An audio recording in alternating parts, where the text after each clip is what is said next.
Avez-vous ce matin des bonnes raisons de rendre gloire à son saint nom?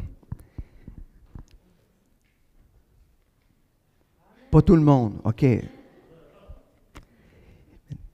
j'aimerais qu'on se rappelle que peut-être justement, il faudrait faire cet exercice-là plus souvent, de réfléchir. Je dirais peut-être même, chaque fin de journée, on devrait prendre le temps de dire, ouais, aujourd'hui, voici toutes les raisons que j'ai de te rendre gloire, Seigneur.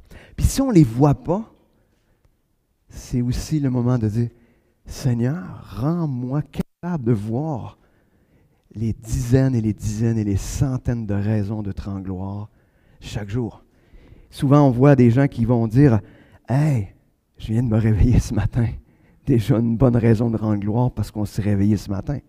Mais des fois, on dit, ah non, c'est tellement banal. Mais ça, c'est juste peut-être la première raison de rendre gloire chaque jour. Mais il y en a à chaque jour. Et oui, peut-être qu'il y a des jours qu'on va travailler plus fort à les trouver. Mais soyons donc de ceux qui prennent le temps d'être reconnaissants envers ce grand Dieu.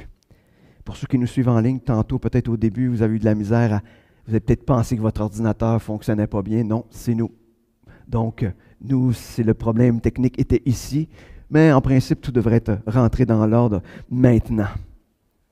Donc, aujourd'hui, nous poursuivons notre road trip sur la route 66. Vous vous souvenez que la semaine passée, on était dans l'eau, hein? Fait qu'on a fait un petit détour parce que la route 66 ne devrait pas être trop dans l'eau, mais il y a un petit bout avec Jonas, malheureusement, où il faut faire un petit bout dans l'eau. Mais ça nous a rappelé que quand on n'est pas, on est dans l'eau, c'est parce qu'on n'est justement pas dans le plan de Dieu, ce qui était le cas pour Jonas la semaine dernière. Mais aujourd'hui, on est rendu dans le livre de Michée. Et juste peut-être pour nous introduire à tout ça, ce que j'ai dernièrement, mais même cette semaine, on a eu le dénouement du procès du policier qui a tué George Floyd aux États-Unis. Et presque de façon unanime, tout le monde était d'accord avec un jugement de culpabilité. Pourquoi? Parce que toutes les preuves semblaient pointer dans la direction du fait de sa culpabilité. Imaginez quand on est filmé sur une vidéo, puis qu'on a une vidéo de 9 minutes et 29 secondes, et qu'on entend tout.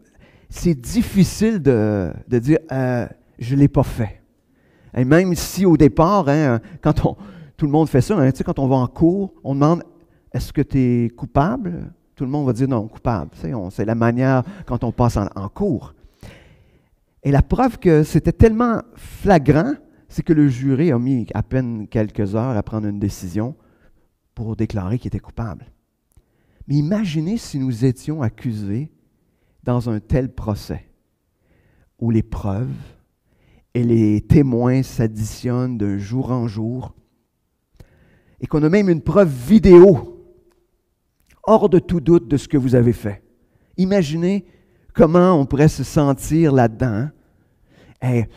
Puis même nous, comme chrétiens, on pourrait dire, imagine, moi, mon rôle, c'est d'être juste dans mes paroles, dans mes gestes. Quelles sont les options qu'on a pour s'en sortir dans une situation comme ça? On va plaider non coupable. On va dire non coupable, tu sais. Mais, puis en même temps, les preuves sont là, sont accablantes. Deuxième raison, ou deuxième chose, on pourrait dire, on va se trouver un excellent avocat. Si on a un bon avocat, il va peut-être réussir à nous aider à s'en sortir. Mais je pense que dans la situation qui s'est passée aux États-Unis, même si l'avocat était bon, ça n'a rien donné. Pourquoi? Parce que tout simplement, ça prenait un miracle pour qu'il soit pas reconnu coupable. De même manière, si on était dans un genre de procès comme ça prendrait un miracle pour ne pas être reconnu coupable, ou même de penser s'en sortir avec un verdict amoindri. Mais aujourd'hui, dans la route 66, je dis, pourquoi que tu nous parles de procès, de culpabilité? C'est qu'aujourd'hui, Dieu emmène son peuple en procès. Dans le livre de Michée, Dieu emmène son peuple en procès. Le verdict, il est fatal. les preuves sont accablantes. Mais en même temps, Dieu, ce n'est pas un juge ordinaire. Parce qu'il est à la fois un juste juge, mais il est aussi un juge rempli de compassion. Et on va voir ça ce matin dans ce procès que Dieu intente envers son peuple. Et ce matin, on pourrait dire, ah oui, il parlait à Israël, mais je crois que ce matin, on peut peut-être se voir sur ce banc des accusés aussi. Mais est-ce qu'on va, à la suite de ça, est-ce qu'on va choisir de subir la justice de Dieu ou de subir la compassion, ou de recevoir la compassion de Dieu, je devrais dire, sa grâce compatissante. Alors, on va tourner dans le livre de Michée, on va survoler quand même le livre passablement ce matin, mais on va commencer en laissant le juge faire son entrée, et avant justement de se tourner dans le texte, on va se tourner vers notre grand Dieu, qui n'est pas seulement un juste juge, mais il est un Dieu plein de compassion. Et nous, comme croyants, ce qu'on désire rencontrer, ce n'est pas le juste juge. On veut rencontrer ce Dieu plein de compassion. Seigneur Dieu, ce matin, on vient devant toi. On te demande que tu puisses nous conduire à travers ce texte ce matin, que tu puisses parler, nous instruire, nous transformer. Seigneur, on sait ce matin que pour ceux qui ont cru en toi, ce salut si merveilleux, nous ne serons pas emmenés en jugement qui va nous conduire à la condamnation éternelle. Mais Seigneur, on va se présenter devant toi, devant ce Dieu plein de compassion. Mais ce matin, afin de bien comprendre ta compassion, Seigneur, permets-nous aussi de bien comprendre ta justice. Seigneur, je pense que ta compassion ne se comprend pas sans ta justice. Ça va tellement ensemble, Seigneur. Mais viens parler dans nos cœurs ce matin. On a besoin de t'entendre. Et Seigneur, viens, fais ton entrée comme ce juste juge plein de compassion. Amen. Donc, on va tourner dans les premiers versets de Michée, chapitre 1, versets 1 à 4. Que je dirais cette partie-là, on va appeler ça l'entrée du juge. Et la parole de l'Éternel fut adressée à Michée, de Morikesh, au temps de Jotam, d'Achaz, d'Ézéchias, roi de Juda, prophétie sur Samarie et sur Jérusalem. Écoutez, vous tous, peuple, sois attentifs, terre, et ce qui est en toi. Que le Seigneur l'Éternel soit témoin contre vous, le Seigneur qui est dans le palais de sa sainteté. Car voici, l'Éternel sort de sa demeure, il descend, il marche sur les hauteurs de la terre. Sous lui, les montagnes se fondent, les vallées s'en trouvent, comme la cire devant le feu, comme l'eau qui coule sur la pente. Dieu commence par être présenté comme celui qui quitte le palais, qui descend et qui dit, je viens rencontrer mon peuple et je suis témoin de ce que vous avez fait. Et je ne sais pas s'il y a un témoin plus fiable que Dieu. Je crois que non, hein? On est tous d'accord avec ça. Dieu, il voit tout, il sait tout, il connaît même les intentions du cœur. Imaginez. C'est un témoin tellement fiable que personne qui va remettre en cause ce qu'il va dire. Quand on lit ce passage-là, on est un peu ébranlé, je dirais, quand on regarde la grandeur de Dieu. Hein, c'est la même image que lorsque Dieu est descendu sur le mont Sinaï pour remettre les tables de la loi à Moïse. Et on retrouve dans le psaume 50, je disais ça cette semaine, une autre image de Dieu qui amène son peuple en procès. Une image qui est tout aussi puissante, mais qui va peut-être juste venir nous rajouter des éléments qu'on a dans ces premiers versets qu'on a lus. Donc le psaume 50 et versets 1 à 6. Psaume d'Asaph. Dieu l'Éternel parle et convoque la terre. Depuis le soleil levant jusqu'au soleil couchant de Sion, beauté parfaite. Dieu resplendit, il vient notre Dieu. Il ne reste pas en silence. Devant lui est un feu dévorant. Autour de lui une violente tempête. Il crie vers les cieux en haut et vers la terre pour juger son peuple. Rassemblez-moi mes fidèles qui ont fait alliance avec moi par le sacrifice. Et les cieux publieront sa justice, car c'est Dieu qui juge. Ce matin, peut-être certains vont dire, ouais, tu commences rough, hein? Tu nous parles de Dieu qui arrive comme ce juge. Mais je réalise que c'est rare qu'on présente Dieu comme ça hein, dans nos églises. Parce que on veut un Dieu qui est une doudou, hein, qui vient prendre soin de nous. Hein? Un petit doudou qui vient nous envelopper, puis ça prend soin. Mais pour bien comprendre que ce Dieu est plein de compassion, puis que ce Dieu nous aime, il faut comprendre d'où ça part. S'il n'est pas un juste juge, son amour perd toute sa valeur. Donc, nous sommes obligés de commencer par réaliser la grande mauvaise nouvelle afin de pouvoir goûter à cette bonne nouvelle. Est-ce qu'on a cette idée ou cette vision de Dieu dans sa justice, dans sa toute-puissance? Hein, comme je disais, on préfère des fois le Dieu amour. Tu sais, la première question, c'est comment Dieu est? Tu sais?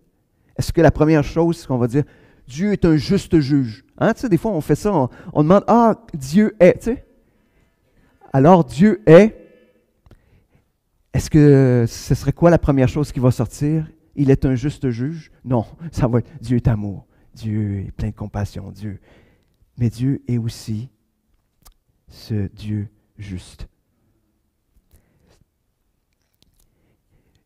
Donc, on va continuer dans le texte et là, on va voir l'acte d'accusation. Le juge a fait son entrée. On continue donc au verset 5. Et tout cela à cause du crime de Jacob, à cause des péchés de la maison d'Israël. Quel est le crime de Jacob? N'est-ce pas Samarie? Quels sont les hauts lieux de Juda? N'est-ce pas Jérusalem? Peut-être quand on regarde ça, on se dit, c'est pas clair. Ce que Dieu est en train de dire, vous êtes un peuple idolâtre. Vous adorez d'autres dieux. Vous adorez d'autres dieux. Le peuple est accusé d'avoir enfreint le premier commandement, d'avoir adoré d'autres dieux, d'avoir des idoles, de mettre leur confiance dans ce qui n'est que du vent. Son peuple, imaginez, le peuple d'Israël, quand on lit l'Ancien Testament, on découvre que Dieu est intervenu d'une manière incroyable, il a accompli de grandes choses, il a délivré son peuple de l'esclavage d'Égypte. On a vu la traversée de la mer Rouge. Écoutez, et si vous avez lu l'Ancien Testament, on découvre que Dieu intervient, le peuple, on revient à Dieu. Hein, ça retourne encore à la même place. C'est comme si, ce que là, le Dieu fait, il est en train de les accuser, de dire, à chaque fois, pourquoi vous êtes en train d'adorer quelque chose qui ne vous a pas sauvé, qui ne vous a pas délivré? Vous êtes en train de mettre votre confiance en autre chose qu'en lui, qu'en Dieu. Est-ce que nous, sur cette déclaration-là, nous pourrions nous-mêmes être accusés ou être sur le banc des accusés dans le même procès? C'est clair qu'avant de connaître Christ, on va dire oui, sans aucun doute. Puis même en étant des enfants de Dieu, par moments aussi, malheureusement. Pas toujours, mais par moments aussi. Parce qu'avant de connaître Christ, hein, puis même tous ceux qui ne connaissent pas Christ, hein, on dit que la nature parle d'un créateur. Hein, tu sais, on regarde partout, puis on ne peut pas faire autrement que reconnaître qu'il y a un Dieu qui est derrière tout cela. On fait juste se regarder dans le miroir. Hein. Je regardais, il y a quelqu'un qui, sa passion, il photographie des yeux. Et on fait juste se regarder l'œil, puis on se dit, wow! C'est juste un œil, là. Ben, c'est tout un œil, parce que, je veux dire, quand on n'en a pas, on sait qu'est-ce que c'est. Hein? Mais, juste dans l'œil. Puis là, on se dit, voici le fruit du hasard. Hey, quand on pense à toute la technologie aujourd'hui pour qu'on tente de reproduire l'effet d'un œil, tu sais, parce qu'on réussit aujourd'hui avec la technologie, mais imaginez, ça n'a rien à voir avec la capacité de l'œil humain. Imaginez. Donc, la nature parle de ce Créateur-là. Mais, est-ce qu'il nous arrive aujourd'hui d'oublier Christ, d'oublier Dieu? Personne ici, personne à la maison sûrement, ça ne nous arrive jamais. Ça nous arrive tellement souvent. Moi, je me regarde des fois aller, puis je dis, ben voyons donc. Tu sais, après coup, là, tu sais, je dis, comment ça se fait que j'ai oublié d'aller vers Dieu? Là, j'y vais Là, vous dites, hey, c'est le pasteur, ça va pas bien, mais ça m'arrive aussi. Malheureusement, trop souvent à mon goût. Mais comment des fois on est là, puis on se laisse aller, puis qu'on a oublié Dieu, puis qu'on s'est appuyé sur ça, sur d'autres choses, puis là, finalement, ça donne rien, c'est vain. Puis on revient de notre folie, puis on revient à Dieu. Mais pourquoi on a fait ce détour-là quand on savait que d'avance, la seule place qu'on pouvait aller, c'était à Dieu? Intéressant, j'écoutais quelque chose hier, j'ai trouvé ça vraiment intéressant. Il y a un lancement du livre de John Piper, c'est Dieu et l'Évangile, puis il y avait une conférence là-dessus. Et c'était intéressant parce qu'il a dit, souvent, il y en a qui disent, « Ah ouais, mais est-ce que l'Évangile va me donner autant de plaisir que j'ai dans tel péché dans ma vie ou dans telle affaire dans ma vie? » Et la réponse qu'il a donnée, j'ai trouvé ça tellement intéressant. Il a dit non. Non. Parce que ce n'est pas le même plaisir. Ce qu'un péché va te donner comme plaisir, ça c'est du plaisir humain comme ça. Mais Dieu va te donner un plaisir qui surpasse tous les autres plaisirs. Ça n'a rien à voir. Tu ne connaîtras jamais le même plaisir que ce que ta chair ou ce que le péché dans ta vie va te donner. Jamais. Ça va être supérieur à cela. Et c'est pour ça que je me dis, pourquoi? C'est pour ça que je crois qu'on pourrait être nous-mêmes, être sur le banc des accusés, avoir le même type d'accusation, d'avoir d'autres dieux dans notre vie, malheureusement. Si on continue, il y a le verdict. Versets 6 et 7, on a le verdict qui tombe. Il dit, « Je ferai de Samarie un monceau de pierres dans les champs, un lieu pour planter de la vigne. Je précipiterai ces pierres dans la vallée, je mettrai à nu ses fondements. Toutes ces images taillées seront brisées, tous ces salaires impurs seront brûlés au feu, et je ravagerai toutes ces idoles recueillies avec le salaire de la prostitution. Elles deviendront un salaire de prostitution. » Dieu, le Dieu de justice, fait appel à la destruction. Quand on regarde ça, est-ce qu'on est d'accord avec ce jugement de Dieu? Est-ce qu'on est d'accord? On trouve-tu que Dieu est trop sévère? Dans les faits, on le sait tous. Avant de connaître Christ, nous étions tous séparés, nous étions tous condamnés. Sans distinction. Tout le monde mérite ou méritait d'être condamné. Pourquoi? Parce qu'on croyait, et par moments, malheureusement aujourd'hui, on croit encore qu'on peut prendre les bonnes décisions sans Dieu. On pense qu'on est meilleur que Dieu pour prendre des décisions sur toutes choses dans nos vies. Mais c'est une constatation-là, c'est ce qui va nous conduire à Christ. De constater qu'on mérite toute cette condamnation-là. C'est ce qui nous a conduit à Christ. Et ce qui devrait continuer à nous conduire à Christ quotidiennement, régulièrement, sachant que par nous-mêmes, on ne peut pas rien faire et que chaque fois qu'on tente de faire des choses par nous-mêmes ou en s'appuyant sur toute autre chose, nous sommes en train d'adorer des idoles. Les idoles, ben, je sais, des fois on dit « Oh, des idoles. » Je sais, on revient toujours là-dessus, mais une idole peut être quelque chose de bien. Hein? Mon épouse peut être une idole. Mes enfants peuvent être des idoles. Le ministère peut être une idole. De marcher droitement pour Dieu puis de faire les choses by the book peut être une idole. Ton travail peut être une idole. Tes loisirs peuvent être une idole. Ton plaisir. C'est tout ce qui vient prendre la place de Dieu. Tout ce que tu crois qui va procurer plus de joie que Dieu lui-même. Donc, nous pourrions être aussi sur le banc des accusés avec le même verdict. Mais on va écouter maintenant un peu la plaidoirie, parce que là, on a fait comme le procès un petit peu vite. Mais il y a une plaidoirie. La plaidoirie de Dieu face à son peuple. Imaginez si on retrouve ça au chapitre 6, versets 1 à 5 et le verset 8. Mais on va commencer les 5 premiers versets. Écoutez donc ce que dit l'Éternel. Lève-toi, plaide devant les montagnes, et que les collines entendent ta voix. Écoutez, montagnes, le procès de l'Éternel, et vous, solides fondements de la terre, car l'Éternel a un procès avec son peuple.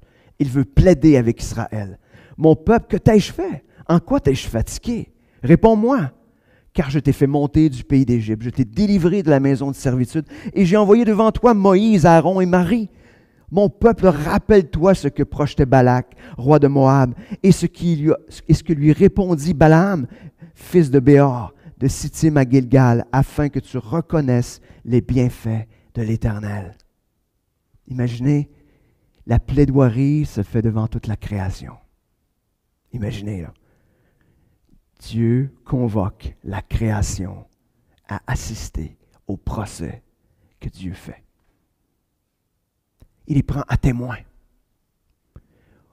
Toute la création, vous êtes témoin de ce que j'ai fait. Imaginez. Et Dieu pose 2 questions. Que t'ai-je fait? Et en quoi t'ai-je fatigué? Quand j'étudiais le texte, ces 2 questions-là, je me suis les posées. Quand je suis là et que je suis en train de faire des choix où je ne considère pas Dieu, Dieu me pose exactement la même question. Que t'ai-je fait? En quoi je t'ai fatigué pour que tu aies besoin, Sylvain, d'aller ailleurs? C'est quoi je t'ai fait?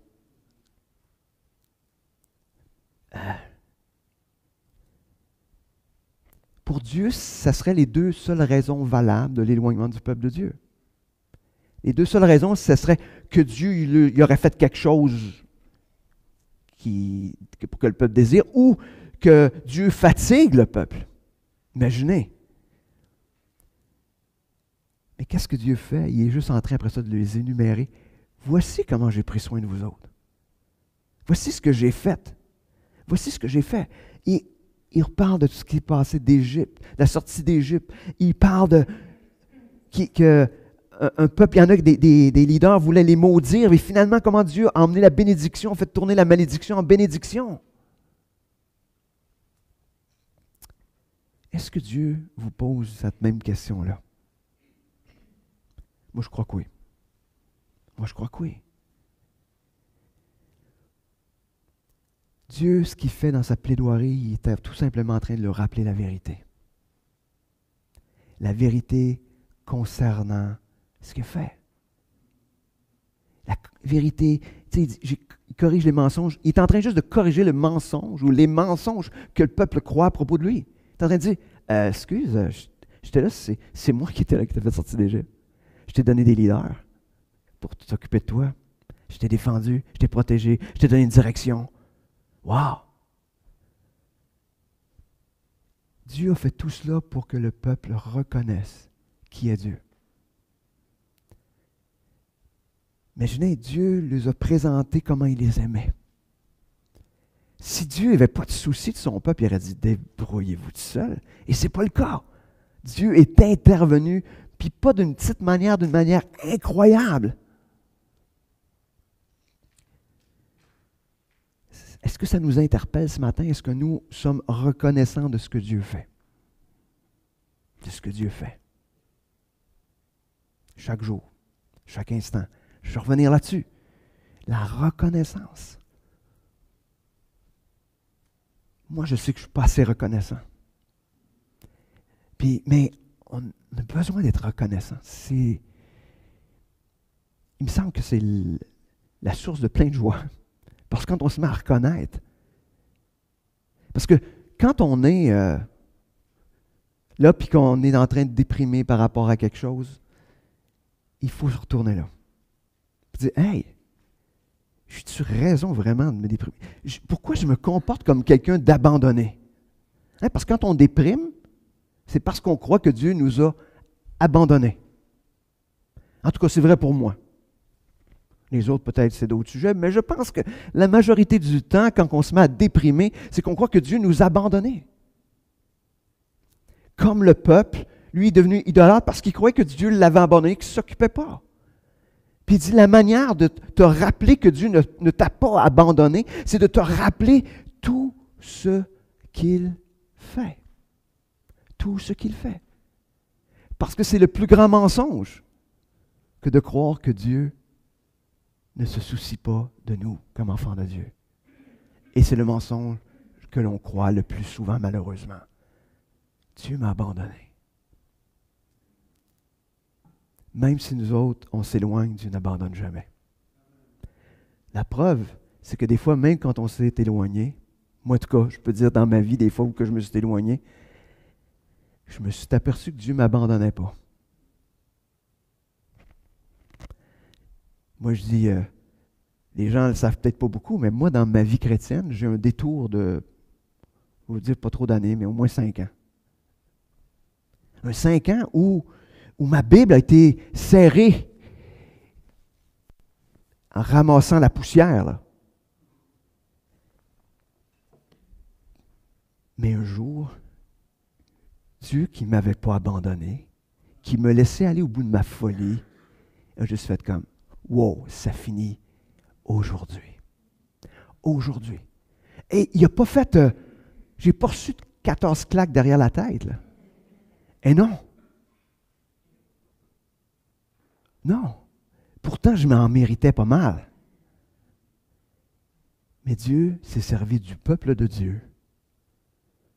Je me souviens d'être retourné à l'église où j'étais à Granby, puis je me souviens d'être retourné, puis que tout le monde sont arrivés autour de moi. Puis ils m'ont dit, Sylvain, ça fait des années qu'on prie pour toi. Puis que les gens m'ont entouré comme si rien n'était. Dieu n'abandonne pas. Et ça, il faut que je me le rappelle chaque jour, chaque instant que Dieu, dans les moments les plus troubles de ma vie, il ne m'a pas abandonné. Moi, j'avais abandonné, mais pas lui. Donc, être reconnaissant de ce que Dieu fait.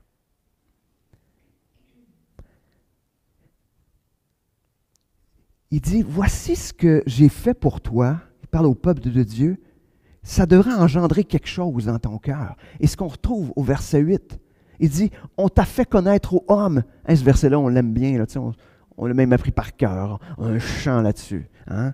On t'a fait connaître aux hommes ce qui est bien et ce que l'Éternel demande de toi, c'est que tu pratiques la justice, que tu aimes la miséricorde et que tu marches humblement avec ton Dieu. Nous, on le prend puis on se dit, OK, c'est ce que Dieu demande. Oui, c'est un fait. Mais ce qu'il est en train de dire au peuple, dans le procès, il est en train de leur dire, voici tout ce que j'ai fait pour vous autres. Ça aurait dû engendrer dans votre vie ça. Et ce n'est pas ce que ça l'a produit. Et ce n'est pas ce que ça l'a produit. 3 choses que ça aurait dû produire. Donc, la justice, être juste, se comporter avec justice. Avoir aussi la compassion des autres. Reconnaître la grandeur de Dieu. Est-ce que c'est nous? Est-ce que nous aussi, on désire ça? Est-ce que ça l'a engendré? Est-ce que le salut dans nos vies a engendré ça dans nos cœurs? On sait que c'est impossible par nos propres forces. Il n'y a rien à faire. Mais quand on s'arrête dans le livre de Michée, puis qu'on regarde à tout ce procès-là, à cette première partie où ce qu'on voit que Dieu est un juste juge, on a l'impression que, ouais, OK, mais il n'y a pas d'espoir, il n'y a pas d'espérance, on s'arrête là. Mais Dieu veut leur faire comprendre qu'il est un Dieu de compassion. Et ce matin, ce que je veux qu'on retienne par-dessus le fait que Dieu est un juste juge, il est ce Dieu de compassion. Savez-vous à quel moment quelqu'un qui est accusé commence à être transformé ou réhabilité? Avez-vous une idée? Effectivement, hein, c'est pour ça que souvent, pendant le temps du procès, là, il n'y a aucune transformation parce qu'ils sont trop basés sur l'idée de « il faut que je sois reconnu non coupable ». Mais le moment de la transformation se produit effectivement au moment où on reconnaît la culpabilité, où que le condamné reconnaît qu'il est coupable. Pas avant. La seule manière, c'est de reconnaître la culpabilité. Donc, on pourrait, si on l'extrapole avec le texte, puisque c'est là où ça nous emmène, c'est que cette transformation de goûter à la compassion de Dieu commence au moment où on est d'accord avec le verdict de Dieu. Il n'y a pas de transformation tant qu'il n'y a pas de reconnaissance du verdict de Dieu. Et en d'autres termes, on va appeler ça la repentance. Je reconnais ma culpabilité. Et ça, c'est vrai pour le jour du salut, là. Mais c'est vrai tout le temps. C'est le même processus. La même manière, tant qu'il n'y a pas cette reconnaissance de la culpabilité, qu'il n'y a pas cette repentance, il n'y a pas de transformation.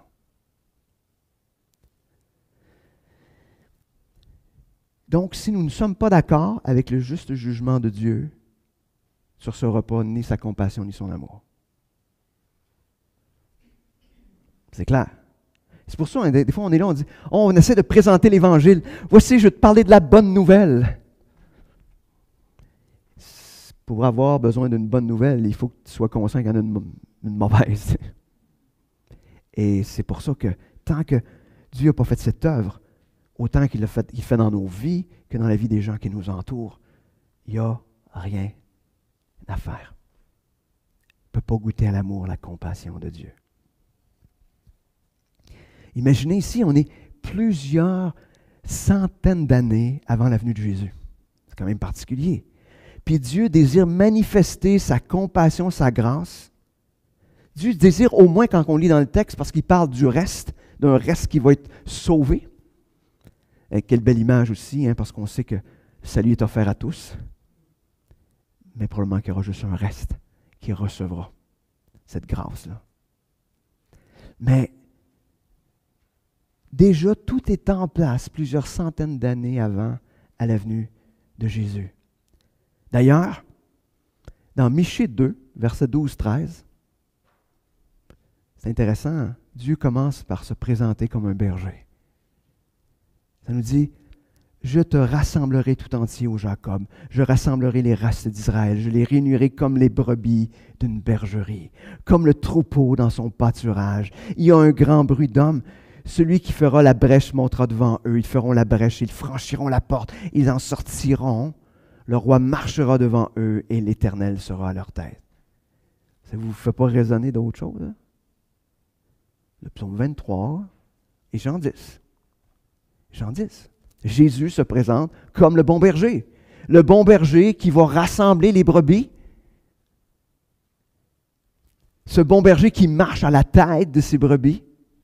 Ou qu'on va connaître sa voix. On voit dans Jean 10, 13, à partir du verset 13 au verset 16. Mais à la fin du verset 13, ça dit « Je suis le bon berger ». C'est Jésus qui dit ça. « Je connais mes brebis et elles me connaissent comme le Père me connaît, comme je connais le Père, et je donne ma vie pour mes brebis. J'ai encore d'autres brebis qui ne sont pas dans cette bergerie.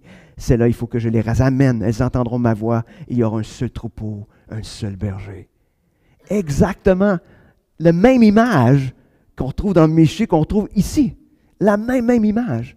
Dieu est en train de dire, Jésus s'en vient. D'ailleurs, on va le voir qu'il y a cette annonce claire de la venue de Jésus dans Michée.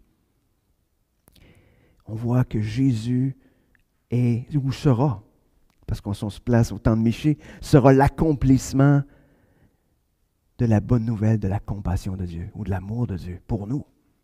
Imaginez, ce juste juge qui ne veut pas condamner. C'est quand même particulier, hein?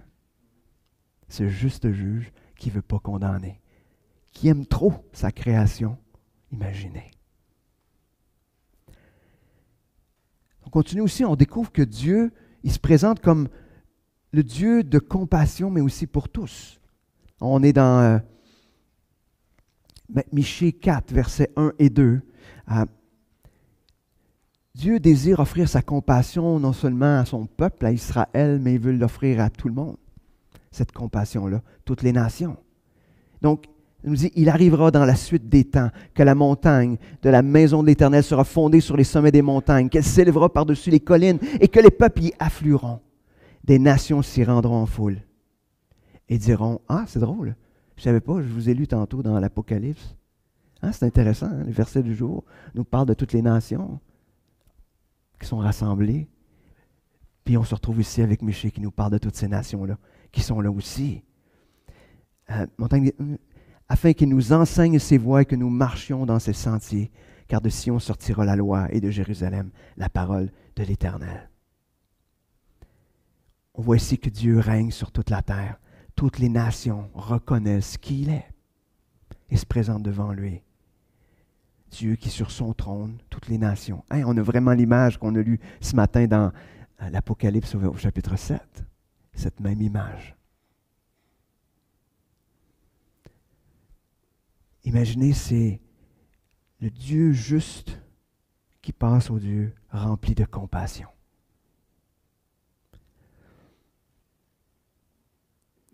Mais en même temps, ce texte nous interpelle parce qu'il nous dit que tous ceux qui viennent à lui viennent pour se mettre à son écoute afin de lui obéir. Parce que ça nous dit que afin qu'il nous enseigne ses voies et que nous marchions dans ses sentiers. Il ne dit pas qu'on se mette à écouter n'importe quoi puis qu'on marche selon ce qu'on veut. Hein? Mais qu'il nous enseigne ses voies et qu'on marche dans ses sentiers. Donc, il y a un aujourd'hui qui est un jour du salut pour ce que je crois que la plupart d'entre nous on a vécu.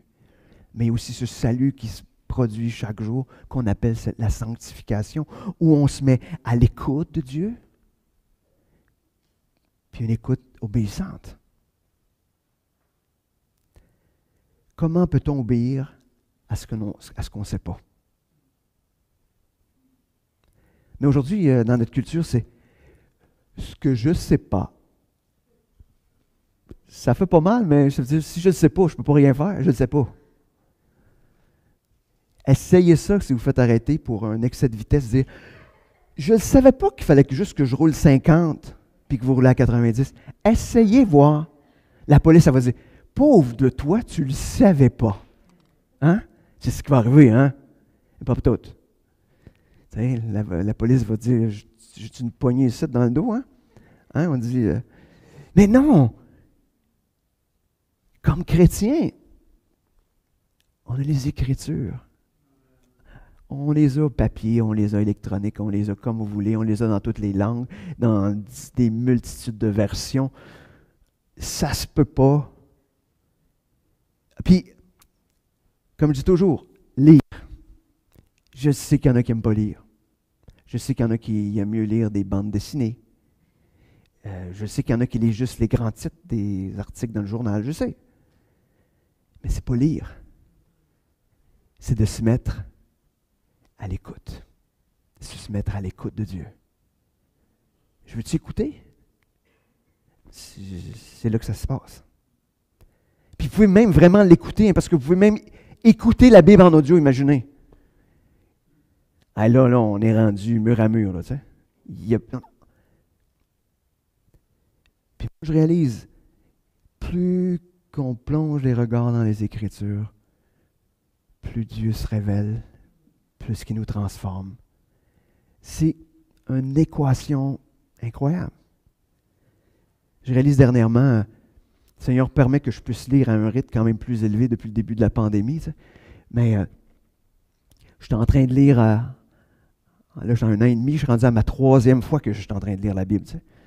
Puis c'est pas pour me vanter, là, moi je suis un lecteur, anyway. Mais ce que je suis juste en train de dire, c'est que, wow!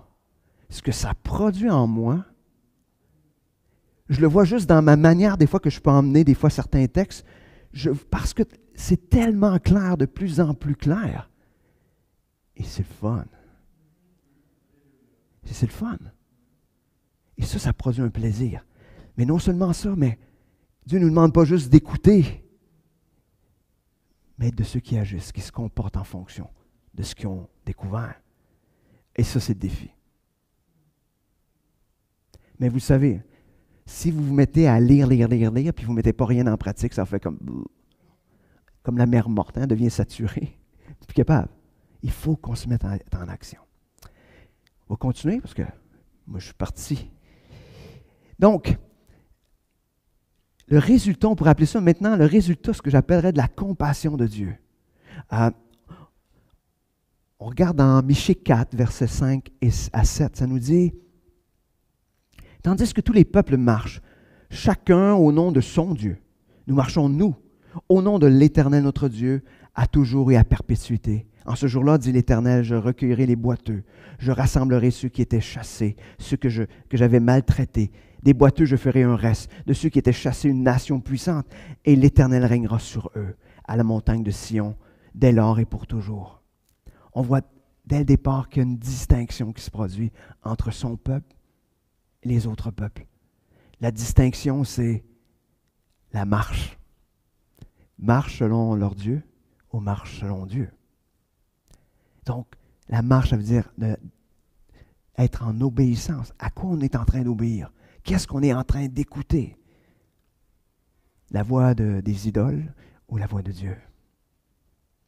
Et ce qui est intéressant, quand on est là, on découvre que Dieu va prendre soin même des rejetés.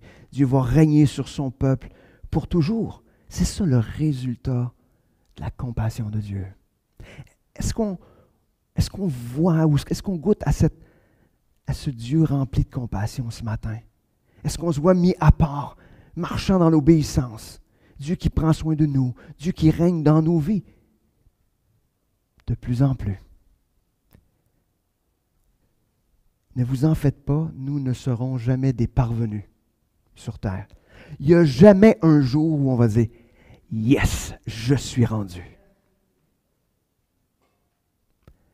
Moi, je crois, comme le disait John Piper hier, je crois que quand on va arriver dans l'éternité, c'est là que ça va commencer à se finaliser. Mais on va être dans sa présence. On va avoir fait un bout sur terre, là. Mais le reste du grand bout à faire, ça va se faire dans sa présence. Mais, donc, le jour où vous commencez à dire « Oh, je pense que je ne suis pas pire ». Le jour qu'on se dit qu'on n'est pas pire, c'est parce qu'on regarde les autres. Mais regardons à Dieu.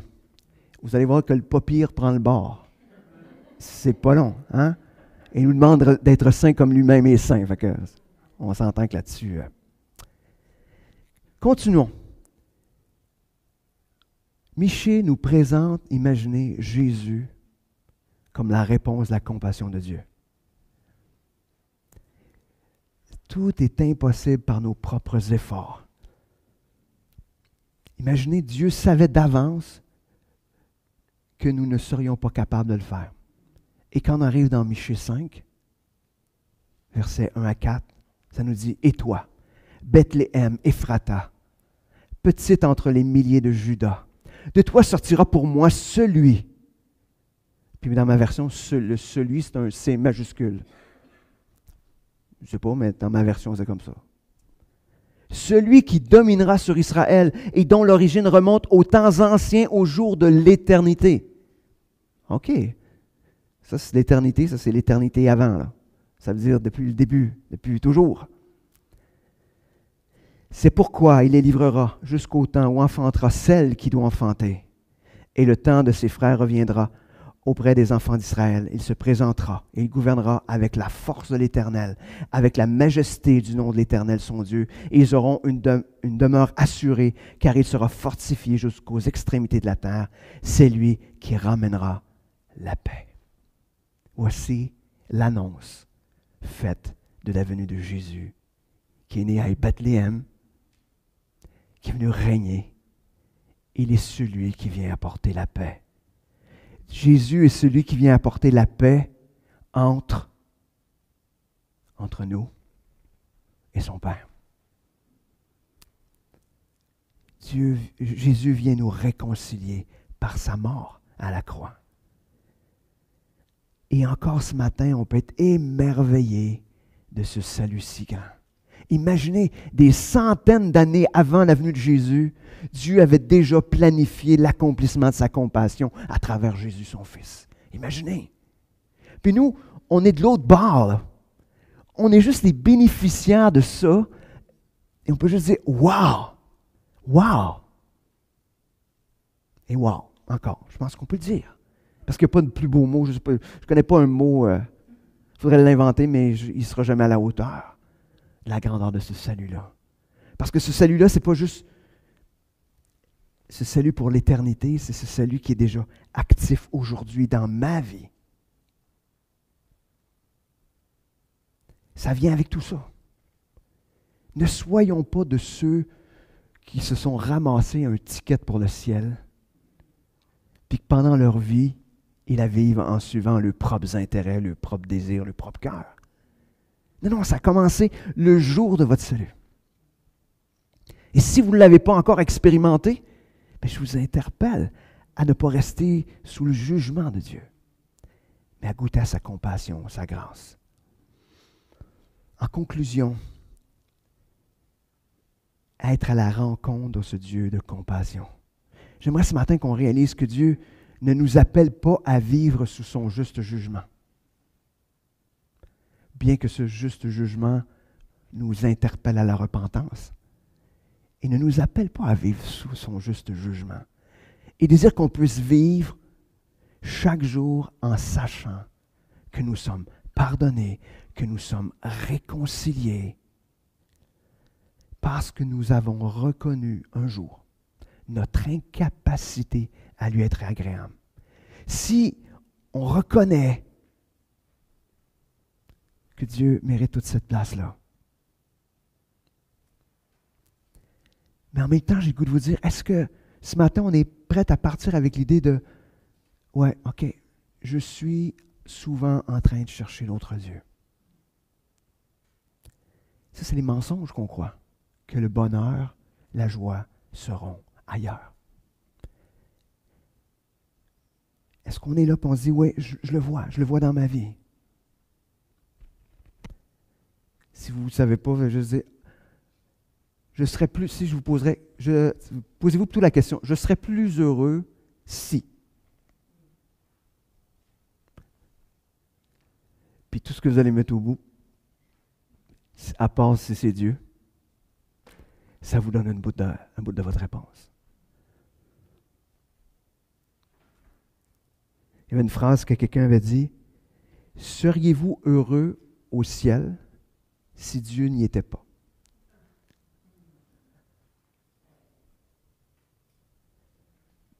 Ben, des fois, hein, on se comporte comme ça. On se comporte comme ça. Donc, la conclusion, on va aller tourner dans la conclusion du livre de Michée, Michée 7, verset 18-19. Et ça nous présente comment Dieu est dans tout son amour, sa compassion. Quel Dieu est semblable à toi, qui pardonne l'iniquité, qui oublie les péchés du reste de ton héritage. Il ne garde pas sa colère à toujours, car il prend plaisir à la miséricorde. Il aura encore compassion de nous et mettra sous ses pieds nos iniquités. Tu rejetteras au fond de la mer tous leurs péchés, tu témoigneras de la fidélité de Jacob, de la bonté à Abraham, comme tu l'as juré à nos pères au jour d'autrefois. Dieu pardonne, oublie, garde pas sa colère, il prend plaisir à nous faire du bien. Sa compassion qui se renouvelle. Il est plus grand, imaginez, Dieu est plus grand que vos péchés. Que vos pires péchés. Dieu est plus grand que ça. Et c'est ça, la plus grande compassion. Parce que nos péchés nous méritent la mort. Mais sa compassion nous permet de vivre dans cette réconciliation-là. Vous ne trouvez pas que c'est une excellente nouvelle ce matin? Non seulement pour le jour de notre salut, mais pour ce salut de chaque jour où Dieu nous transforme. Et j'ai juste le goût de vous laisser avec un verset parce que des fois, je sais qu'on lutte avec des fois des péchés dans nos vies. Puis, on oublie pendant un temps. Parce que souvent, ce qui se passe, je sais, comme enfant de Dieu, on pêche, puis au lieu d'aller à Dieu, on tourne longtemps en rond, essayant de régler les patentes par nous autres mêmes, puis on se dit, quand je vais être assez cool, quand je vais me sentir pas trop souillé, je vais revenir à Dieu. Et c'est tellement la plus grande erreur. Et ce verset que j'aime bien, qui se retrouve dans 1 Jean 2:1. Mes petits-enfants, c'est Paul qui nous parle. Non, c'est pas Paul, c'est Jean, excusez, c'est dans Jean. Mes petits-enfants, je vous écris ces choses afin que vous ne péchiez point.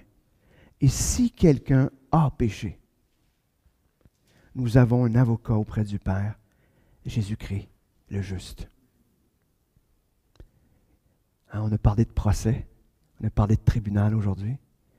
Imaginez, On parlait au début que pour pouvoir s'en sortir, ça nous prendrait un avocat hors pair. Nous avons un avocat hors pair, et c'est Jésus.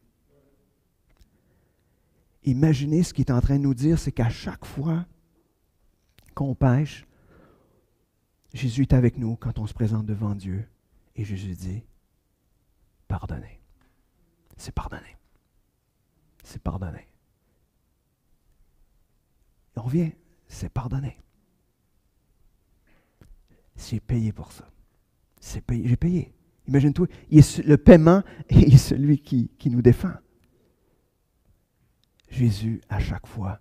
Alors, ne nous privons pas de la présence de ce Dieu de compassion.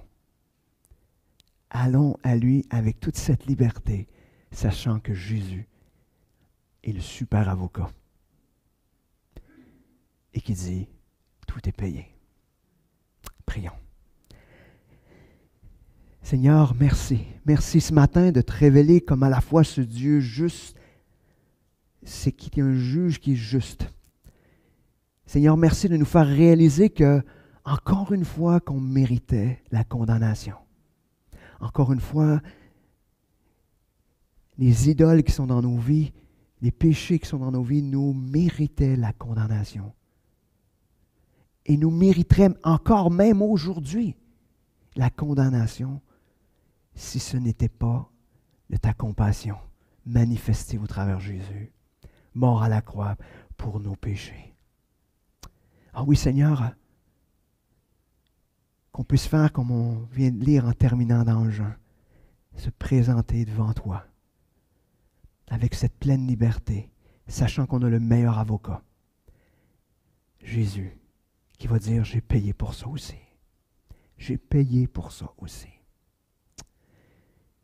Seigneur, je te demande que tu puisses faire cette œuvre dans le cœur de chacun de ceux qui entendent ce matin,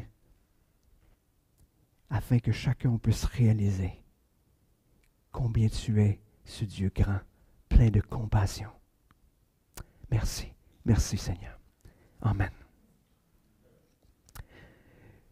Donc, pour ceux qui nous écoutent en ligne et tout ça, mais je veux vous souhaiter une excellente semaine. Que Dieu puisse vous rappeler continuellement combien il est ce Dieu de compassion. Mais n'ayons pas peur en même temps d'être confrontés à ce juste juge, afin de bien comprendre qu'il est ce Dieu plein de compassion. Donc, bonne semaine, que Dieu vous garde, vous bénisse et vous permette d'entrer librement dans cette rencontre avec lui. Donc, bonne semaine.